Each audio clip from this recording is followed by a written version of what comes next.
fans, wherever you may be, welcome back for another edition of the Seahawks Playbook Podcast. Join your host, Bill Alvstad, and co-host, sports writer and football analyst Keith Myers, as we talk Seahawks football.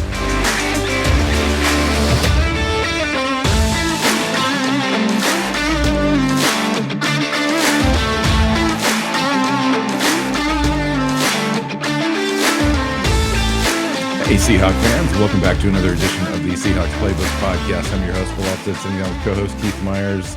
We've reached the end of the road for the 2021 season, but we finished on a very strong note, beating the Cardinals in their own facility, 38-30. I actually was at the game. It was a lot of fun.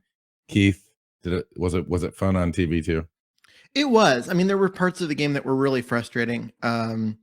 And just some weird mistakes and stuff that happened. But overall, I mean, it was a fun game. Seahawks did what they had to do after giving up, the early points, and then took a lead and kind of just the game never felt like it was in doubt. It didn't feel like Arizona was ever going to come back. I don't know. I felt a moment. There was a moment. So you're right, though. We gave up that, that fumble right there at the goal line. They just walked it in basically, and that was a terrible start. But we ended up going into the halftime with a lead, 17-3. But they came marching back immediately after coming out of the half. They marched down the field, and then Russell Wilson threw the interception.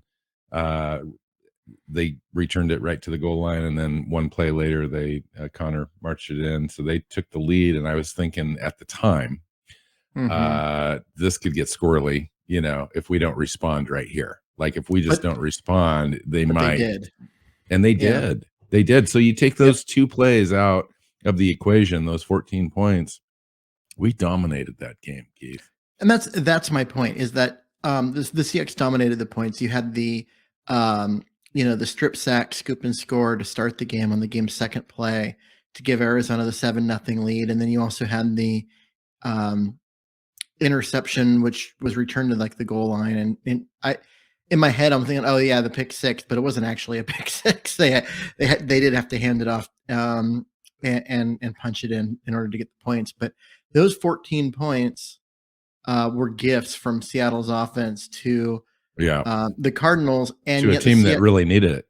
And the Seahawks, be close. The Seahawks still won by 8 points. I mean, those really bad, shouldn't have happened mistakes by Wilson, even without him, right? If they somehow manage to if we go back to an alternate universe where those plays don't happen, the defense then gave up 16 points, right? So it's 16-38. So it was just it was kind of a thumping by the Seahawks over a playoff team, the team that had everything that needed to play. Absolutely.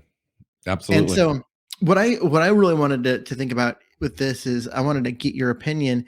Is this a case where are the Seahawks who we thought they were and just a significantly better team than their record?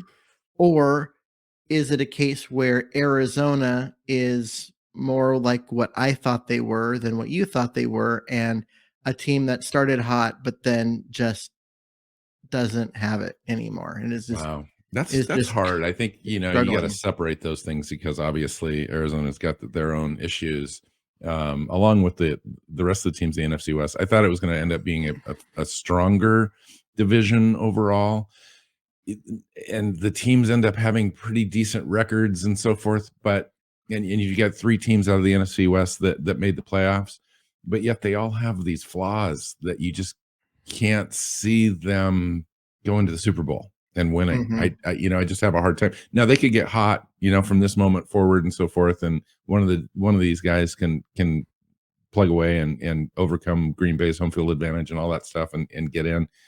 But to answer your question, I think you really need to kind of separate the season at least in two parts for the Seahawks, if not three. When they first started, they won their first game, and then it kind of went downhill for about 5 or 6 games. And then it just seemed just disjointed at that point. And then Russell Wilson got hurt. So then we start the season 3-8. It's over before it even starts, right? But then we get hot. We finish the season on a 4-2 record. And it kind of gives you an insight as to where I think we thought we would be. And when everything was kind of in sync, and you wish, in retrospect, that the team could have started like that. The team could have been fully healthy. They had the right starters at cornerback to start the year instead of Trey Flowers. Maybe Jake Curran somehow could have started over Shell out of training camp or something. And Posik was healthy, and Rashad Penny started the year healthy and just had kind of a year instead of just 5 games, where he put up 700 yards. It was just one of those things where it was just a disjointed season. But I think the real question, Keith, is, did they do enough? And we've answered this, I think, several times in the last couple months, or at least the last month, as questions have arisen as far as where Pete Carroll's going to be, and John Schneider and Russell Wilson and so forth. I think what they've shown, and without being a homer about it, is that this team has enough as a coaching staff and as a team with the right players with certain position groups that obviously need some help. They're not that far away from being real competitive. And when you take a look at the fact that they lost 5 games by 3 points or less into that equation in the past, sometimes, most of the time in the last 10 years, they've tended to win the majority of those games. You take Russell Wilson's equation, where he was out for 3 games, then came back too early. We lost those 3 games. If Wilson's healthy, we may have won at least 2 of those that Geno Smith started. And maybe the Steelers game and the New Orleans game, both of those looked, both of those were easy wins. So you're potentially talking about 11 or 12 wins with this team, and possibly competing for home field, at least a home field game in the first round. And so it's tough. It's a tough deal, but I'm happy that we were able to see the team come together, and the way that it's been described in the media as well, that Pete Carroll never lost this team, that they competed. You listen to like a guy like Adrian Peterson, who his exit interview included massive accolades for this coaching staff and the way that they were able to prepare, even with a losing record, all the way to the very end. The team was approaching this as though it were a championship game. And I just think that's telling about the coaching staff. And Peterson's been around, right? I mean, he has 5 teams in 13 or 14 years. Yeah, I mean, he was all those great years in Minnesota. He's a first ballot Hall of Famer, one of the greatest to ever, lace him up and play. But then later in his career, he's kind of bounced around and just tried to, stay a part of the game. Like, I think he knows that he's a shell of himself, but he doesn't want to leave the game because he loves it so much. Right. But so he's bounced around. He got to play in 1 game with Seattle, and otherwise he's been a coach. And Pete Carroll had a conversation with him about that. Yeah, he's been preparing as if he was going to play, but knowing that he wasn't, knowing that he was not going to be in uniform most weeks, other than the one where he played. He's just been there. He's been a coach. The difference that we've seen in Rashad Penny, basically Rashad Penny learned how to be a pro by playing with Adrian Peterson. Honestly, if Adrian Peterson isn't back as an assistant coach next year, I'm going to be disappointed. I mean, things got instantly better when they signed him, and it wasn't from his play. Yeah, right. It was, he basically, and sometimes you need that. This is a running back room that has been super young and inexperienced and challenged, in a lot of different ways ever since Marshawn left.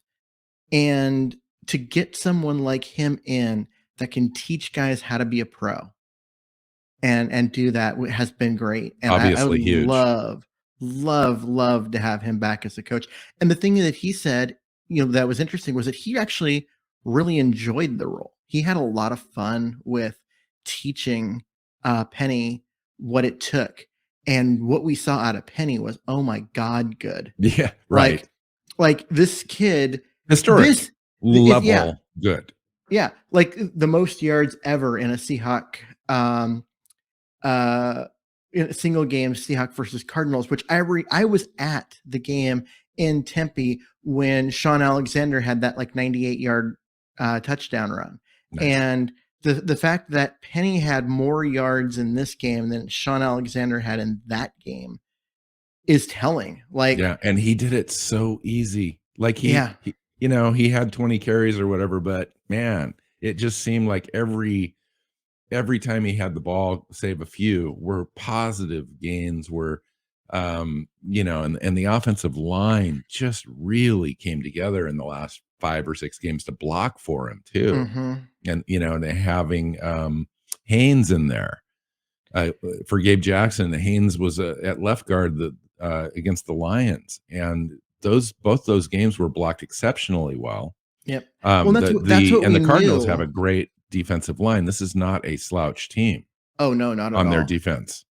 So we knew when Haynes was drafted, you and I both on this show talked about how he's like an instant starter at guard because this guy is an absolute mauler, one of the better run blocking guys that we've ever seen come through the draft. But his pass blocking was weak, and he needed a complete overhaul of his technique, and we knew that, and blah blah blah. But this is a Pete Carroll team. We thought for sure he was gonna get in there, but he's never been healthy until now. And now he's finally healthy, and between him and Curran, suddenly this team can run the football on anyone. Yeah, it's fun. Yeah, no, it is fun. You know, I want to see either him or Lewis at center next year. Yeah, well. That's definitely a conversation. And I was going to say, you know, Haynes reminded us of Damian Lewis, when we drafted Lewis. It was like they were virtually kind of the same player, same type of player, same sort of system guy, power, you know, system. But it's turned out they fit really well into this stretch zone type stuff as well. They're athletic enough. I'm really encouraged by Curran. I know he's got some stuff to work on the pass blocking stuff. I would assume that happens. That happens most of the time. Guys are going to improve, you know, in their second and third year on the offensive line in the NFL. It's just, you know, it's a process.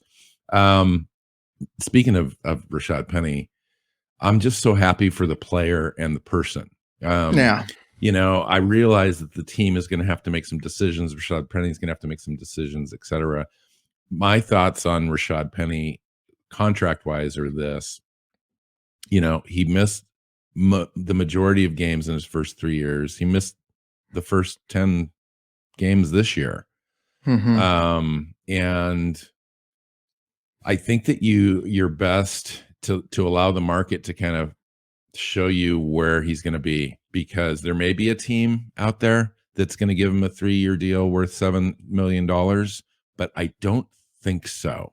I think that it's going to be a little bit more reserved than that. And I think that the league is going to dictate the fact that he's going to be on a 1-year prove-it deal. And I think he's going to come back to the Seahawks, and I'm hoping it's like a 1-year, $5 million deal. If it's a 2-year, like $11 million deal with $4 million guaranteed, I wouldn't be opposed to that. But you can't give him a bunch of guaranteed money. You just can't. What did the Seahawks give Chris Carson last? It was like a 2-year, $10 million deal. Yeah, and I thought that was a little much for him at the time. And I would guess that Penny gets just under that, 2 years, $9 million. And I know there are people who are gunning to listen to this show and comment on either Twitter or, you know, YouTube and call me an idiot, but I want to see. I don't think so. No, I don't think so. I think most people get it. I just think that most people also get the fact that he was injured for 3.5 quarters of his career. So far, he's been unavailable for far more games than he's been available. Yeah, and the games that he has been available, he's been ineffective because they've never gotten into a rhythm with him. Yeah, you know? And but for the last 5 games, he has been so much fun to watch. I was at the game yesterday, and it was awesome. And I didn't have great seats. I was up in the corner, 300 level there, but it was nonetheless, it was good enough for me to see the entire field and have a pretty decent bird's eye view. And I'm telling you, man, that guy has some great cuts, great vision and burst. Mm-hmm. My goodness, he's fun to watch in person. And the one thing that he has that Chris Carson will never have, and quite breakaway frankly, speed. Marshawn Lynch didn't have breakaway speed. Once he gets clear, he can house anything. Yeah. Where those other two guys, or significant chunk. He's a chunk. Yeah. He's a chunk player. He just is. Yeah. Those other two guys aren't. They're power runners up the middle. God, they're fun to watch, and they get. Chris Carson could go an entire season and not have a rush more than 15 yards. I mean, he's that kind of a guy. Yep. But he could also have, in that same season where he doesn't have a rush over 15 yards, he could have a 6.2 yard average per carrier. Right. So let's not, I don't want to downplay how good Chris Carson has been when healthy, but Penny so here you go, offers Keith. that explosiveness that fun player. But here's the reality. We've got a football roster to put together next year. What do? You got Chris Carson, had neck surgery, may not be back. He may have been told it's unlikely he comes back. He may have been told we've fixed it. It's awesome. Your prognosis is great. We just don't know. Mm-hmm. So, but he's under contract. Then you've got Penny, and then you've got free agency, and then you've got the draft. Keith, what do you do? I think that you bring back Penny. I think you and you go ahead and what if you can't? What if the market says sorry? Okay, if the market says sorry and he goes, then whoever signs him is getting potentially a really, really good player who, let's face it, has a lot of miles left on him because he hasn't played for the last 3.5 years. Or they're going to get a guy that can't make it out of training camp. Yeah, and we don't know what he is yet in terms of that. But if someone else wants to pay him a lot, good for Penny. Good for Penny. Go get your money. Holy cow. Just enjoy it. Right. And then invest But it would be hard for the Seahawks to make that investment. Yeah. And so I think you keep one of Penny and Carson. If Penny is available to come back. How do you know if Chris Carson's even cleared until like May or June, July? The Seahawks know at this point. They know whether this is a situation where he is going to be allowed to play or if this is a Cliff Averill, Cam Chancellor situation where the doctor said it's best you not play again. Yeah, where they technically he could still, whatever, but the doctors are saying don't, right? Don't come like. And we're not saying we know at all. We just don't. We have no idea. And I don't. So if the team, if Chris Carson is out, and he's out, and Penny gets offered a big deal. Even if Penny is retained and Chris Carson is gone, I think you only keep one of them. Well, I mean, nonetheless, what do you do with the running back room at that point? If you hire Chris Carson for a year, you may not make it out of training camp yourself with him. What do you do to solve the equation? Well, that's what I was trying to get to is you pick one and you keep that one, so then you have a known quantity in your room that that knows the offense and whatever, and then you go and draft one. You go and find what you thought Penny was going to be, and that's a long-term solution at the position. And Penny didn't work out because of all the injuries and all of that, and we're just now seeing what the team saw in him when they drafted him in the first round, because he's looked like a first-round talent the last 5 games. And that was what I was going to ask you about this. What do you think of that draft pick now? Like, what do you think of John Schneider and the same Pete thing Carroll I've always that thought decision? Of that draft pick?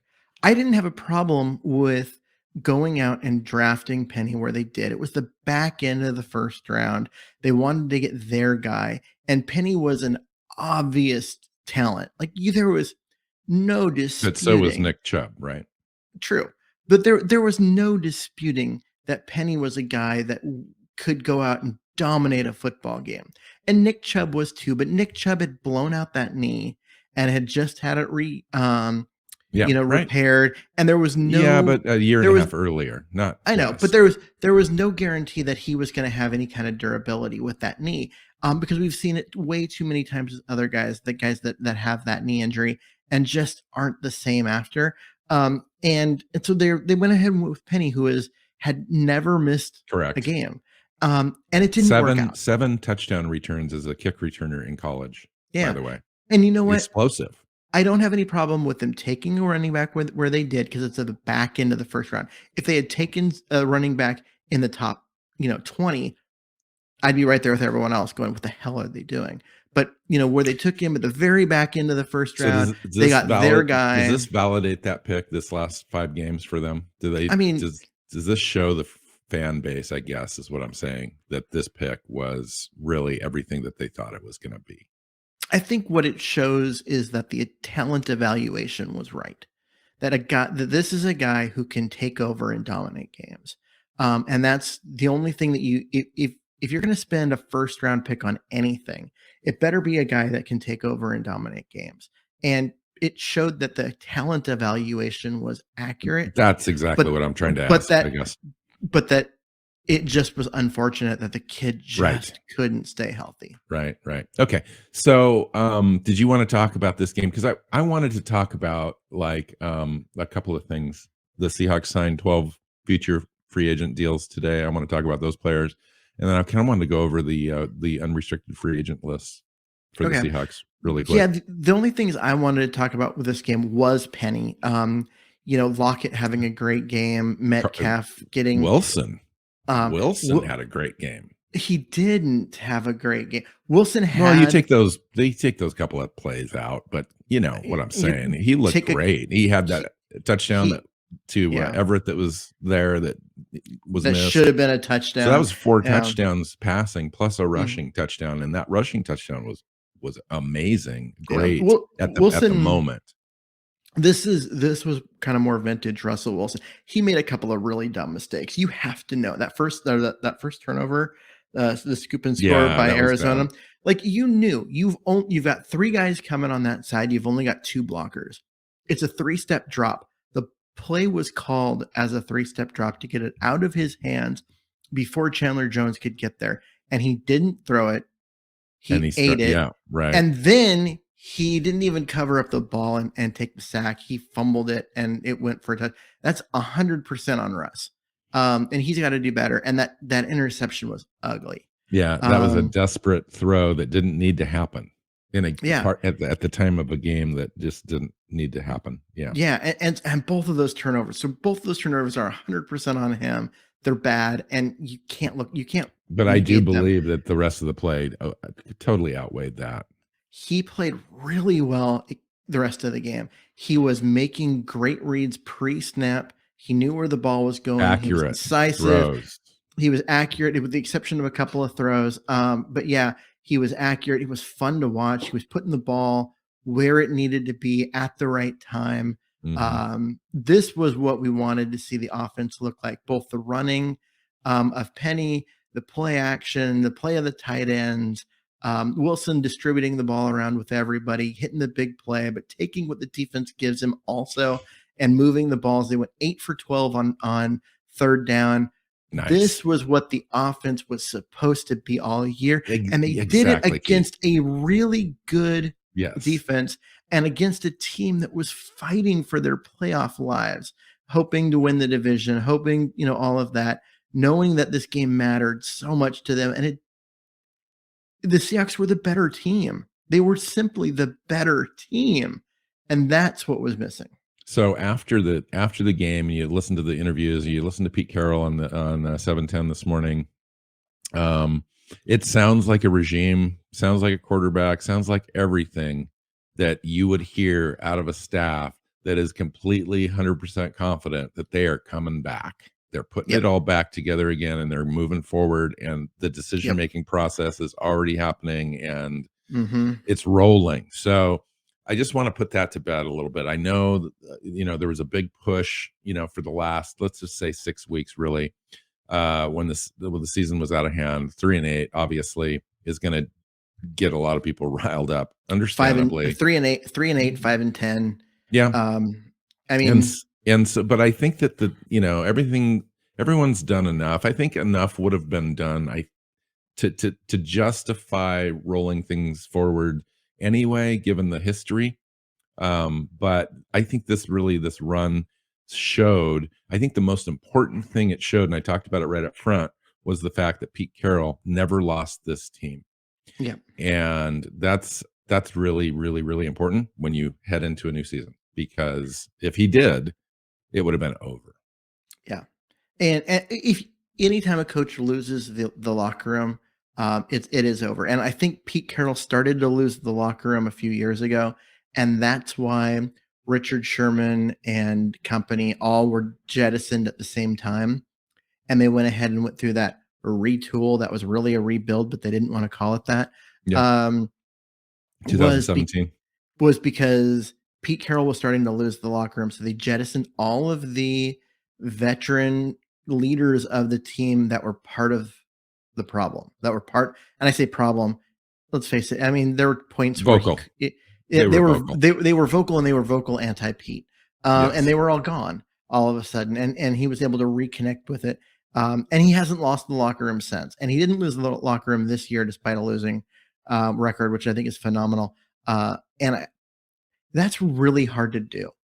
I mean, that is one of those things where the reason why you see teams, even though they have coaches that seem to be doing a good job, if they keep losing year after year, part of the reason why they jettison the coach and bring him back is because if you keep losing, you start to lose teams, even if they're a good coach, even if they're all of that. And so Pete Carroll didn't lose the locker room. In fact, you got guys like Adrian Peterson coming in and saying, no, these guys know what they're doing. They're good. They didn't lose the locker room, and they prepared. And that is, I mean, that's an endorsement. And I think that you can really easily make a sound argument that the team is better going forward with the current staff and the current players, the current philosophy, than if we were to completely blow it up and start over.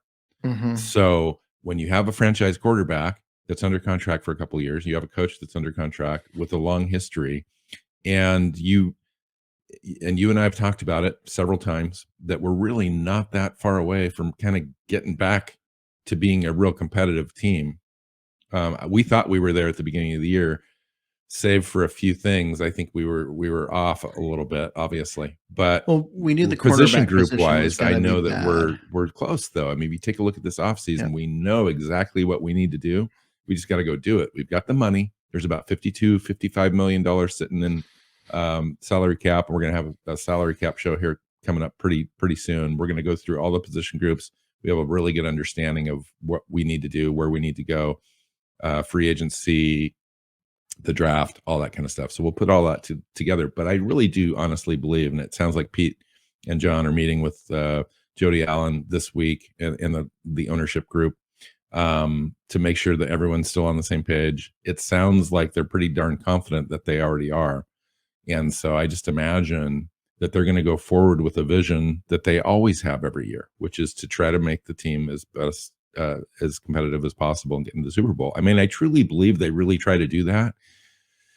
It's just, I don't, the only thing you can really do, Keith, is build a roster at the beginning of the season that gives you the best possible chance to get to the Super Bowl. And it seems like Seattle really does that consistently year in, year out. And I'm confident that by the time we hit September 1st, that roster will be there. I just am. We always do it. Sometimes it works, sometimes it doesn't, but at least we're in the conversation. So one of the things that you and I talked about a few weeks ago is how we got here. And we got here by constantly sacrificing the future for the present. And they did that. They'd simply done that one too many times. And too many guys walked without having the ability to draft a replacement and stuff like that. And the roster just kind of decayed to a point where they weren't as competitive. They were still more competitive than I think their record indicated, which we saw the last, 6 weeks. But one of the things they did this last offseason was stop doing that. They let Shaq Griffin go, and they took their lumps at cornerback, right? They took their lumps of not having KJ Wright and letting younger guys play. They took their lumps in a couple of different places because they couldn't keep trading draft picks for the fix. And to have, DJ Reed step up, to have the other guys that played cornerback with the team this year all step up. None of them are a legit number one corner type of way, and they need to go find that. But they've got they've got a nice cornerback room of guys that'll be your third, fourth, fifth guys on the roster at the position. Pro Football Focus. I know but I'm just going to use Pro Football Focus because I have those stats. Pro Football Focus said DJ Reed allowed 48.1% completion rate, no touchdowns, while intercepting 2 passes and producing 6 pass breakups in the final 14 games. During that span, opposing passers posted a 48.7 passer rating against him, second lowest among qualified corners in the entire league. Yeah, he's been good. He's also given up a couple of big plays, and there are times when you just don't trust him because he's just tiny. Well, and then Sidney Jones from week 6 on, he started rough, but he was getting acquainted with the whole scheme and everything. Week 6 on, he's allowed 187 yards of total completions on 24 receptions, averaging 7.8 yards, and produced 7 pass breakups, had 42 tackle attempts with only 2 missed tackles. So he's solid.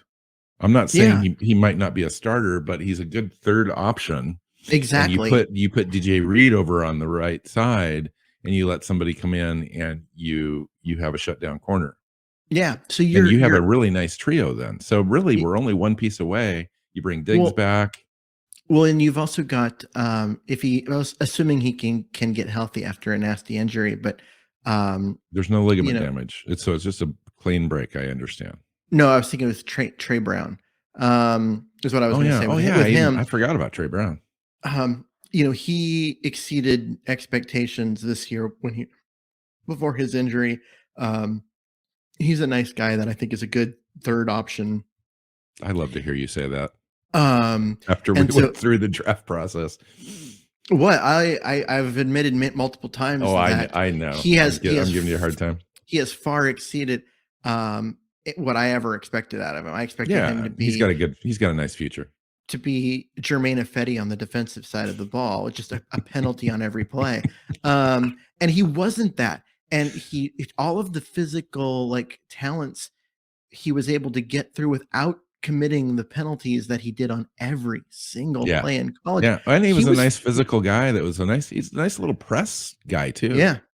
He was fun to watch. I could not be happier to be wrong. So we are going to go through the roster overall really clearly as we go forward in the next weeks. But I wanted to talk about the future guys. Let me see if there's anybody that stands out for you. We signed Miles Adams back, Matt Cole, wide receiver, Aaron Donker, who was injured earlier this year, Greg Island, who we picked up in undrafted free agency as a tackle. He's coming back. Aaron Fuller, wide receiver out of Washington. He's been on the practice squad now a couple years. Jared Hewitt, defensive tackle that we picked up in undrafted free agency this last year. Mike Jackson came up and played a couple of games at corner. He's back. Cade Johnson, wide receiver, we picked up from North Dakota State as an undrafted rookie free agent in the offseason, and he's back. Pierre-Olivier Lestage is back. Cody Thompson that's for like awesome his fourth go around. I know, right? Pierre-Olivier Lestage. I know, it's fun to say, actually. It is. Linebacker Lakem Williams and defensive tackle Niles Scott. So those guys are on future deals, which means they'll be in training camp, or at least rookie camp. Yeah. So those are guys. The futures deals, for those of you that don't know, what that means is that the contract begins when the league year begins. So they're technically not under contract right now, but their contract starts in the league year starts like March. When the league year starts, in March. Or March 1st. And what that typically is these are guys that were on the practice squad, so their contract is now ended. And so therefore they don't have a contract now, but they have signed starting then. It just keeps them on the roster for next year. Yeah, so nobody else can pick them off. Okay, so Quandre Diggs. I just want to go through this list and maybe we can talk for just a minute about each player. God, that was unfortunate. That was unfortunate. I mean, it was crazy in person. So I didn't actually see the play. I didn't see him break his leg or whatever. But the immediate aftermath, immediately the aide from the Cardinals sideline ran out. So he was the first player to see. He saw it. Ran out immediately, was there. Like, I'm talking within 3 seconds, 4 seconds, he was there. Yeah. They called for a cart like immediately. And so Pete Carroll was out there immediately and stuff. So everyone knew immediately what had happened. This wasn't like a back or neck injury or anything like that. It was a break. I even told the buddy I was sitting next to, I was like, he broke something, because that reaction was immediate. They never showed the replay of the play on TV because they were like, you don't need to see this. So I know the injury, I know the break was bad, and there was something about it that was really unpleasant. But I agree with you as far as what you said. The play ended, and the Arizona trainer, because it was on that side of the field. The Arizona trainer was already with him, and it felt like the play. Was the play even over yet? They were still getting up off the ground. That's how quick. Yeah, I mean, it was just and he was instantly there, and the cart was there in less than 10 seconds. Like, everybody knew the moment the hit play happened what had happened, and there was no question. There was no, hey, we need to evaluate this. Oh, it looks broken. Let's go ahead and get the air cast. It was an instantaneous thing. But according to the report today, no ligament damage. It looks like a clean break. They're going to be able to set it, put in a rod in there, and he should be good to go. And that, honestly, given what happened in the game and kind of just the way the whole thing went down and the way they refused to show it, as far as the replay, that's so it's unexpected, but great. So I'll say a couple things. He had a great year, career 5 interception year, 94 tackles, 7 pass breakups. He's unrestricted. So this injury happened at the worst possible moment for Quandre Diggs. Yep. Financially, but given the prognosis, it might not have the impact that it was. He would fear. Hopefully, if I'm the Seahawks, I gave him two contract offers. Say, here's a 4-year deal worth this much. Yeah. Or if you think that's not the deal that you want, here's a 1-year deal at this rate. Go get yourself healthy. Go have another monster year like you just had. Prove to the league that you're healthy. Bet on yourself. You can be a free agent next year. Yeah. And go get that monster contract that you think. I still think that they give him like a 3-year deal. I really do, and they give him some nice, healthy, guaranteed money. Just because I think of the goodwill that this organization has with players like Quandre Diggs, and I think that they show him that.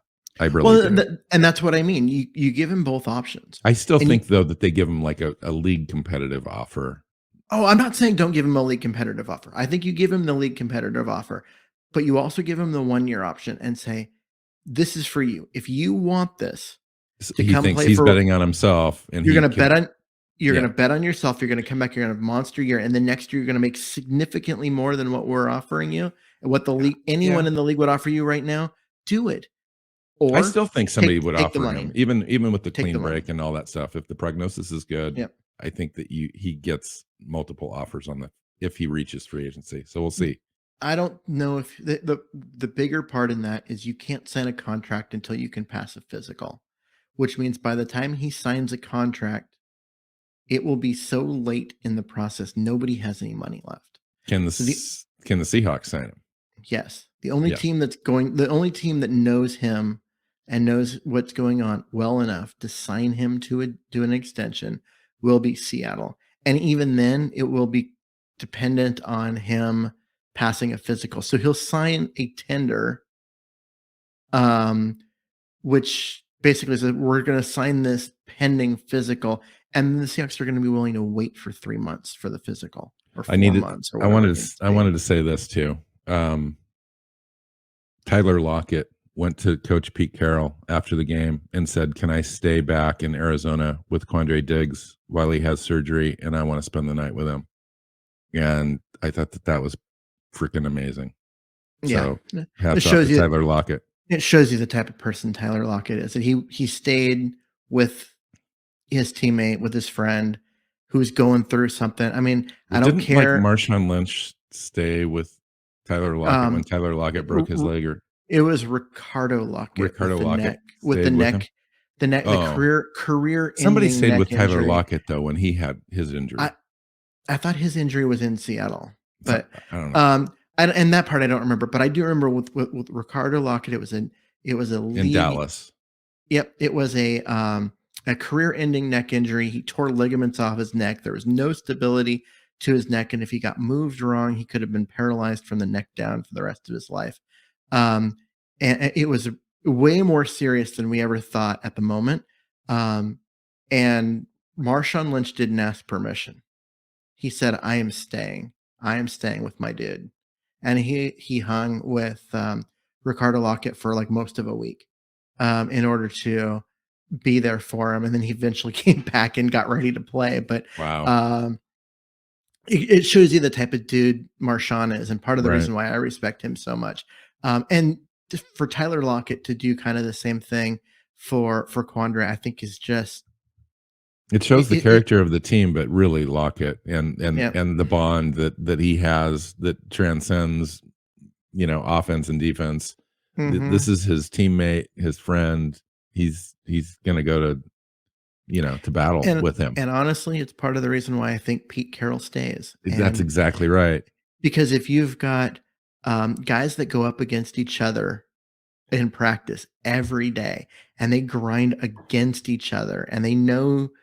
Like that, the respect level is the respect level. They're willing, and then they know they're going to go to war for each other. It's the type of culture in a locker room and on a practice field that's hard to build.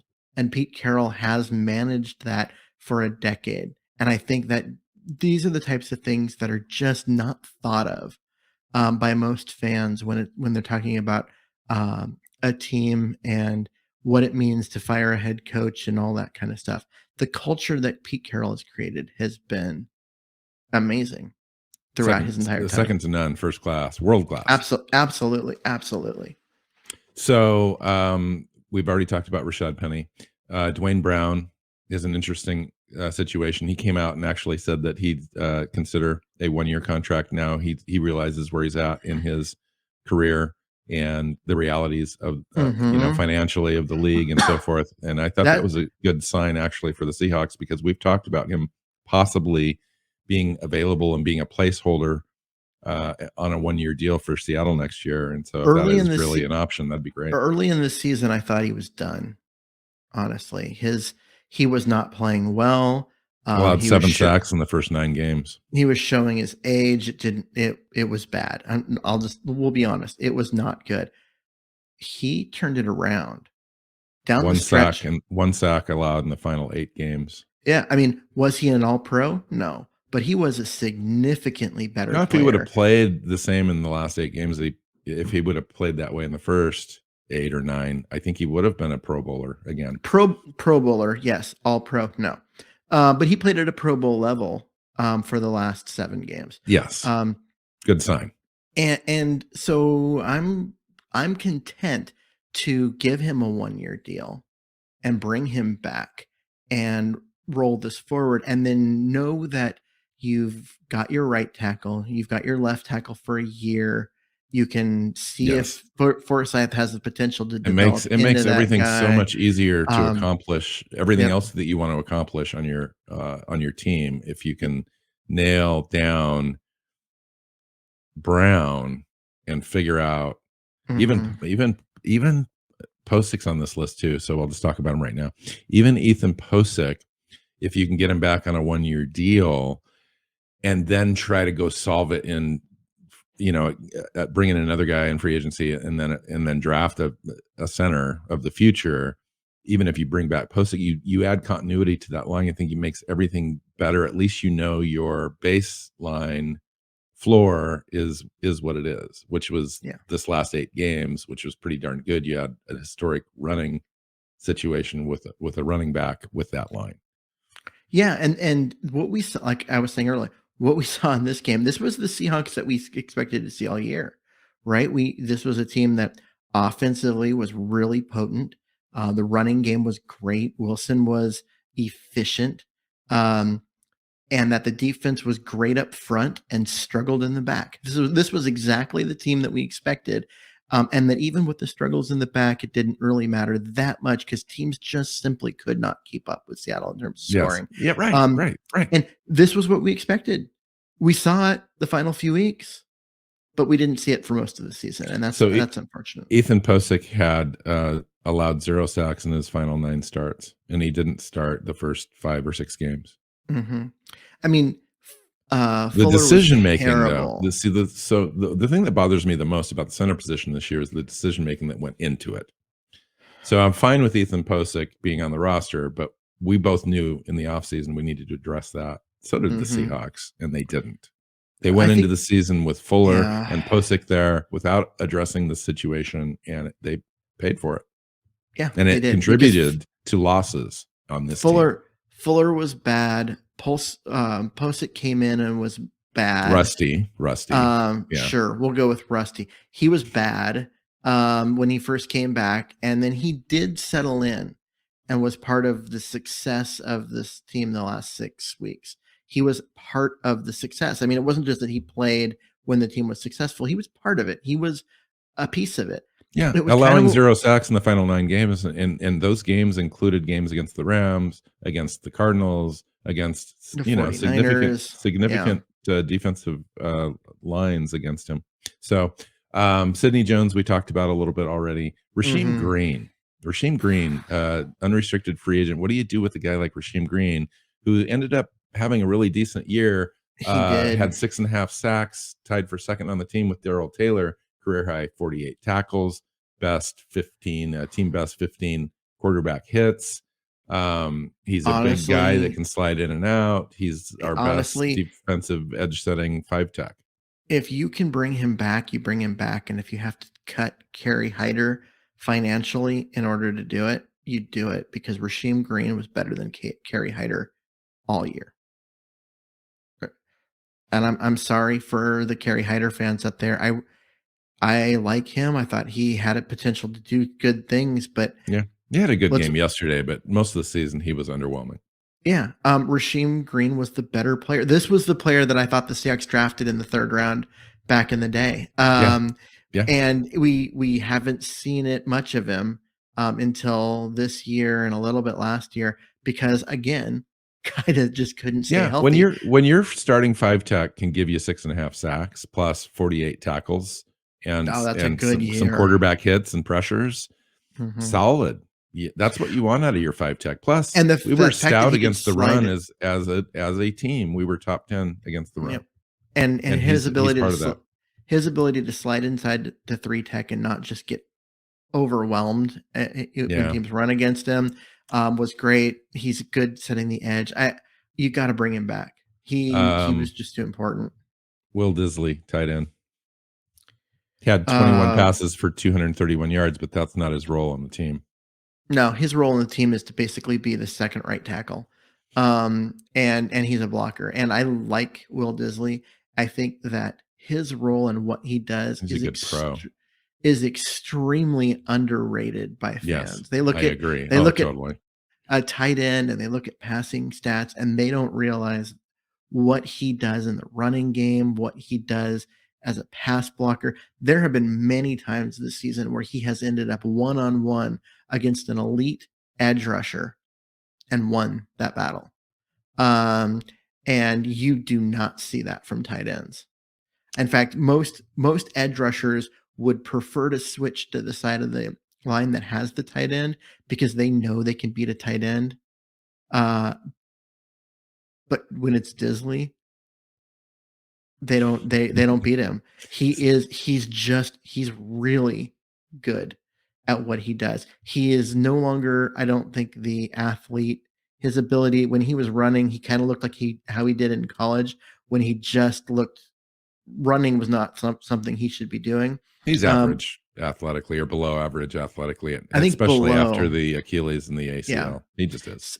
So in college, he looked bad athletically. He turned kind of a corner in the pros in his first couple of years, looked good, but he lost both seasons, most of both seasons to season-ending injuries. Since then, he's come out and been underwhelming athletically since then, but he can still block with the best of them. He let him test the market because there isn't going to be one for a guy that doesn't stretch the field and do things as in the passing game. But you bring him back. Yeah. Oh, he'll come back on a cheap deal. Yeah. He's going to be back. This is not a guy that's, going to go out and get a deal. This is a Seahawk return. He's going to return on a 2-year, $5 million deal type of thing. Yeah. And he also helped to make Everett good because he was so good as a blocker. It allowed Everett to almost never have to block if he didn't want to, and go out into routes over and over and over again. So it's a good combination. Alex Collins. Man, unfortunately for Alex Collins, he got a little banged up and then really never contributed. He had 268 yards and five starts. Yeah, he was the team's leading rusher for quite a while, until Penny. Yeah. Until Penny had this explosion at the end. He played pretty well, but he also showed that he's not a feature back. When he was the feature back, especially when Penny came in, I mean, holy cow, there's just such a difference. You can just tell. Yeah. Jamarco Jones, tackle guard, just never really kind of came in and had a significant role. He was a 7th round pick. I mean, considering what he was it was 6th, I believe. Yeah. So it was a late round pick. Mm-hmm. He's been 4 years with the team as a guard / tackle, all around backup. Played okay when he got a chance to play, but never good.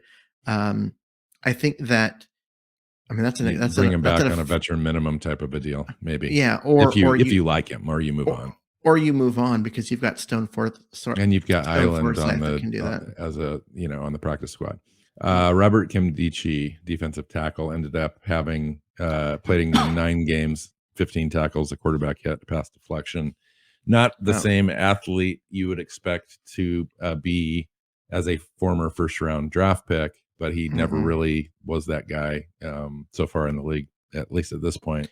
Nope. I don't know that you bring him back. I mean, he was a good teammate. He wasn't the attitude problem that he was thought of in Arizona. This is how by the way, this is how the Seahawks decided to solve their 3-tech problem this year, and they can't do that again this year. Oh, come on. Who else were they? Woods is not a 3-tech.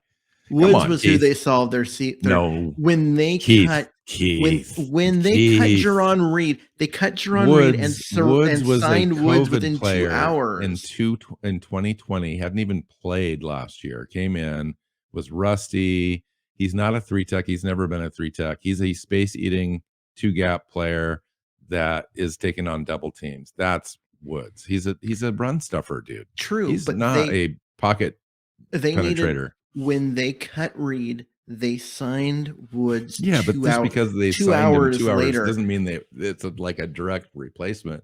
He was a direct replacement. They signed him specifically because it saved them $5.5 million to go from Reed. I think to they Woods. went to Plan B, and Plan B was okay. If we can't have Jerron Reed, we're going to have Collier and Green slide inside to the 3-tech spot from the 5-tech. That was their Plan B. It wasn't to have Woods be their 3-tech.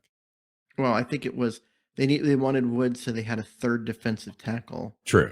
And then and then they did Kimdichie. But that Kimdichie was down the road. It was true. It was true. It was that was the end of training camp. All right, one last one. Geno Smith. Gerald Everett, I thought was in this list, but he's not in my list. So he signed a 2-year deal. He did. He'll be okay. back. So Geno Smith ended up having a DUI this morning. For those who don't know, and I don't even know if you knew that. I actually did not know that. And I just found this out right before we pushed record, and I just saved it for last because I just didn't want to honestly talk about it. It's time for them to move on. I like Geno. I think that there's some things, but what did we see when he was we saw a mixed bag. We saw him start in 3 games. Yep. And we saw him throw for 571 yards, 4 touchdowns, and no interceptions. Sure. So that's statistically doesn't look bad for a replacement level player on your team where you're just trying to not make mistakes. But he's not a guy that's going to go out and win games for you. In fact, he was put in position to win games and could not. Yes. And just given those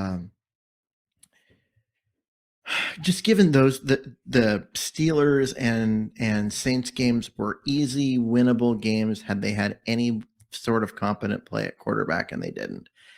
He wasn't good. 500 and some yards in 3.5 games. Because he played 3.5 games. He also played the entire second half of the Rams game when Wilson got hurt. 3.5 games, he had 500 yards. He didn't even come close to 200 yards per game average. This isn't a guy you can depend on to go win you a game. And that's what you need. Again, this is a backup guy who didn't throw interceptions. He didn't turn the ball over. So true, but you need a guy that can go right. If your starter goes down for 3 games, you need a guy that can go get you a win or two. I think the idea that you started with, get a guy in to develop, would be a great path for this team. And we've talked about that many times. And considering all of this Russell Wilson stuff and the fact that Russell Wilson is under a 2-year contract, so even if he plays out the contract, you still need a hedge player with some capability. And I'm not talking like late 7th round, undrafted, restricted free agent, whatever, to come in and fill that role. You need a guy that you're going to spend a little bit of draft capital on, or maybe a guy in free agency that has a little bit more upside that would come onto your roster and stick for 2 or 3 years, kind of a 2 or 3 year kind of a guy. So I would imagine, since this draft is not great at the top with quarterbacks, but in the middle, a guy that's serviceable that you could develop, there might be a list of 6 or 7 guys. They may choose, especially when they've got like 2 4th-round picks, and they might pick up an additional pick if John Schneider does his thing. Might spend a pick on a player. I don't know. We'll see. But that's the list, Keith. It's not a huge list. It's not like it's do or die if we didn't re-sign every one of these guys. But there are definitely key players that you want to have around. Gerald Everett is on this list. I just missed him. Sorry. I thought he was on a 2-year deal. I had him after Dwayne Brown. Maybe he was. Maybe the second year. Maybe the second year is one of those phony years. But I thought I remembered him signing a 2-year deal. So he's got 48 receptions, 478 yards, and 4 touchdowns. That's literally what we talked about in the preseason when we went over the roster. Exactly the stat line that we expected from him, and he delivered that. He did, and he had started slow though because our offense was horrible. But the offense wasn't horrible. No, the first 5 games or whatever, we were pretty darn we didn't have enough attempts. We didn't have enough. You said you can't tell me the offense. Well, that's what I mean. When you're number 1 in yards per play and then number 1 per points per drive. Number 1 in yards per play. With 3 drives a game doesn't count though. Yeah.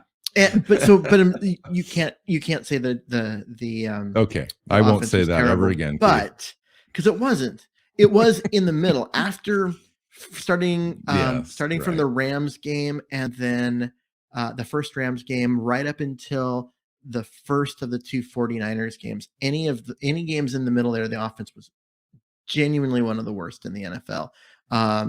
But before the Rams game and from the halftime of the 49er game onward, the offense has been good. It's been good. So add Gerald Everett to the list. So, I think the priority guys obviously are Quandre Diggs, Rashad Penny.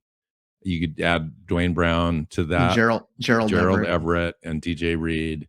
Are there anybody on that list that if Rasheem Green, that if they disappeared and signed elsewhere, it's just like crushing to the franchise? Interesting. There's no Richard Sherman. There's no Earl Thomas. Diggs and Quandre Diggs. Michael Bennett. You'd hurt if you missed Diggs, but everyone else you could replace in free agency. The interesting thing out of Pete, and of course they try to do this every year, is he did make it a point today that they've got some free agency money, but they are going to prioritize re-signing their own guys. So I would imagine out of that list, we might see 70% re-signed. Oh yeah, and most of those guys are affordable. There's 5 or 6 starters here that you're going to have to pay at least mid-tier level salaries to, and that'll take up. Let's say you signed 5 or 6 guys, and the total amount that you're paying that out of pocket this year, cap wise, would be $20-25 million. So that's not an unreasonable amount. And then you've got another 20, or say, roughly 20 that you can go out and play with in free agency that's outside of the team currently. And I would try to get and that is before you do anything with Bobby Wagner. Yeah. Well, that's true. Which and we should mention that that contract is going to be restructured or extended. Jordan Brooks had 20 tackles in this game. I know. He has been playing amazingly, and Cody Barton, despite there were a couple of bad plays. He played really good in this game, actually. Yep. There were a couple of bad plays, one of which was terrible, but it got called back. Brooks had a couple of missed tackles in this game that was really pointed, but but overall, those two kids played really well the last 2 weeks. Yeah, when you're combining for 35 tackles in your duo, your linebacker duo, that's crazy. That is crazy. And they did him without Bobby Wagner. And one of the things is, so you lost Bobby Wagner is sure tackling and all of his veteran savvy and everything awesome about him. Yeah. But it was noticeable that there was more speed at linebacker with Cody Barton in there, with him and Brooks. And Wagner used to be one of the fastest linebackers in the NFL. What do you do with Bobby Wagner? Man, he can't play under $20 million cap. But I would, and he won't. But extend him, give him one more year, take that money, spread. Where do you need that number to be in order for you to say, you know what, I can do that? 12. Yeah. Yep. With incentives to get to 14.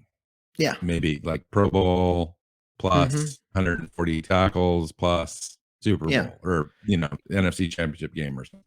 Yeah, give him or even if he's willing to take it, give him 10 with incentives to get to 15 rather than 12 and incentives to get to 14. So give him an opportunity to, if he stays healthy and continues to play at a high level, he can he can make the money he was going to make anyway. Exactly. Yeah. But it doesn't kill you. What do you structure that out? What do you structure that as far as length? Oh, I would make it a 2-year deal. So next year you add 1 year to it, and then you add an avoidable year at the end. So it's really a 2-year deal. Smart. It's a 2-year deal. Because you definitely want to move on. Especially, I think you want to tie those. You want to tie Bobby Wagner's contract into Russell Wilson's length. Because if Russell Wilson goes, you're going to blow your team up anyway. If Russell Wilson leaves, here's the thing. You want the option anyway. If Russell Wilson leaves, you may not blow your team up that year, but you're blowing it up the next year when you go 5-12 and don't look good doing it. Right. Because I don't. Yeah, you want contract flexibility though in that year. Though. Yeah. Yes. So if Russell Wilson goes, Pete Carroll and John Snyder can delude themselves into thinking that they can field a competitive team without him, but they can't. And it's going to be a terrible year. And but that's it's going to be the end. That's what the Philadelphia Eagles thought, when Wentz went away and they ate $33 million of cap space that they're paying him this year. Yeah. And then Jalen Hurts was a lower draft pick that wasn't expected to do anything and came in and kind of got him into the playoffs. Well, yeah, they were just trying to get out from Wentz's contract because Wentz was bad and couldn't stay healthy even when he was out there. A combination of not healthy and bad, they had to get rid of him. And so they spent a year, they ate that contract, they made the playoffs anyways, but it was never an indictment on Hurts that they did that. It was simply they had to get out from underneath a terrible contract, and they did. So what do you think happens? We're doing and we'll get out of here. We're doing a coaches show coming up for another show that we do. And what do you think happens in Minnesota with Kirk Cousins now that Zimmerman's gone and Spielman's gone too, and Spielman's gone? And so what do you do there? I mean, it sounds like they're going to have to start over in a sense. Yeah, I mean, they've got a decent roster, but they're way underperforming team and have been really for a while. Yeah, a new GM, new coaching staff. I think they come in and look at it. If I was them, Cousins is one of those guys he's not an elite quarterback, but he's also not a bad quarterback. I think he's got a year left too. I think you can get some draft capital for him for a team. Let's say you're Green Bay, and if Rodgers forces his way out of Green Bay, and you're Green Bay, and you're like, look, we're still an elite team. We just need to get a quarterback in here, and you can make a trade for Kirk Cousins for a year. You do it. I don't think Rodgers is going anywhere unless this team just. So if you miss out on the first tier of available trades or free agents, you go for a guy like this. Yeah, and if I was them, I mean, they're a team that needs to start over. They've been doing kind of what Seattle's been doing, and that's just trying to piece it together continuously in order to make it work. And the wheels fell off this year. It's just not a good team. And so go ahead and start over, get rid of some vets, get rid of Kirk Cousins, acquire some draft capital, go young, go talented. So you're young, fast, hungry, and do it that way. And if you're coming in as a coach, do you really want to come in with a slightly above average quarterback that you're tied to that has a huge contract? Not really. Well, yes and no, Keith. Because as a new coach, I want to win. I want to win right away, and he may give you the best opportunity to win right away, depending on what else you can do with your roster. Yeah. I mean, you're kind of getting stuck with the same old regime philosophy, but hopefully you're thinking you can do it better, just like, I mean, right. And so see, that's my worst fear with Seattle, to be completely honest, is if you stick with this philosophy we've talked about before. We're winning now because we've got Russell Wilson. So we're in win now mode. So we make roster decisions based on that. It puts you in a slightly different mode as far as the kind of player that you're attracting and whether you're willing to play a rookie, all that kind of stuff. So, yeah, anyway. I mean, I hear you. For me, I look at around the league and Flores is going to be an option where the fact that he took that team that was where they 1-6 and then they won 8 straight and then they lost a couple and ended up missing the playoffs, but they lost their first 7, won 8 straight. Yeah, so what it was crazy. Yeah. And then lost one, which eliminated them, but then came back and beat the Patriots in this last game. And it's not like the Patriots weren't gunning for a division title and really playing. Yeah, that's just an impatient situation there. I don't agree with that. Firing. Well, what I heard was that it had to do with assistant coaches, that their people above him were like pressuring him to change a couple of assistant coaches, and he wasn't willing to. He might end up getting hired in like New York by the Giants. By the Giants, the Giants are good. The Giants would be a good spot for him. Harbaugh coming up. I think if he doesn't land with Vegas, I'm going to be kind of surprised. That seems like a match that is going to be really fun, especially since Seattle doesn't have to play them every year. It was less fun when he was in Seattle. No, I like him. He's a good coach because he's an ass. Yeah, he's one of those players that he's one of those guys that your own team loves, but everyone else in the league hates because he's just kind of Anyway, let's get out of here. Interesting coaching changes right now. I will say that Adam Schefter said that the average this century has been 6.8. We're already at 6. He said changes. As far as new coaches, he said if the over under is 8, bet the over because there are more coming. Wow. And one of the teams he did mention on they need to decide what they're going to do was Seattle, and I thought that was interesting.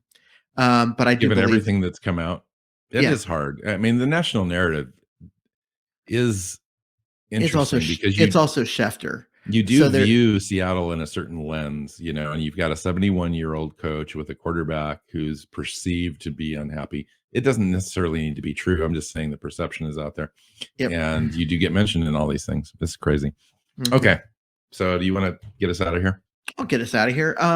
So you can find me on Twitter. I am Myers NFL. You can find Bill on Twitter. He is NWSeahawks for Northwest Seahawks. You can find the show at Hawks Playbook. We are at SeahawksPlaybook.com. You can find us on any podcast app that has ever been invented, and iHeartRadio, everything. Spotify, and YouTube. And we are on YouTube. If you'd rather watch our talking heads do this show, you can do that too. And please subscribe wherever you find us and listen there. Perfect. So until next time, go Hawks.